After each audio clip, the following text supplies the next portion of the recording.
personal account နဲ့ business account မှသုံးရင် TikTok creator တွေဝင်မရနိုင်ပါဘူး။ဝင်ရချင်ရင် account တက်ကိုမှတ်မှန်ရွေးချယ်ရမှာဖြစ်ပါတယ်။ personal account ကကြဘယ်လိုလူမျိုးတွေသုံးတယ်လဲဆိုတော့ TikTok က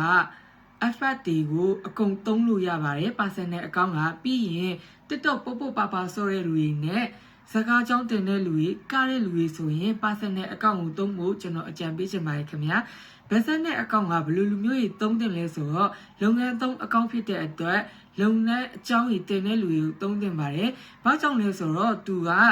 customer တွေကစာပို့မယ်ဆိုရင်သူက auto reply ပြန်ပါတယ်။ဒီထက်ပိုမြင့်တာကသူက chat promote တစ်ခုပါလာပါတယ်။အဲ့ဟာက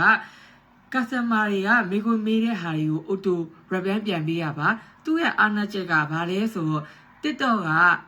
ပေးတဲ့မြ effect တွေအကုန်လုံးကို business account ကဆော့လို့မရပါဘူးနောက်တစ်ခုအားနည်းချက်က business account သုံးရင် TikTok creator reward ဝင်ငွေမရနိုင်ပါဘူးအဲ့တော့ personal account နဲ့ business account ဘယ်လိုထားချင်လဲဘယ်လိုနေရာမှာရှိရလဲဆိုတာကိုကျွန်တော်ဒီမှာ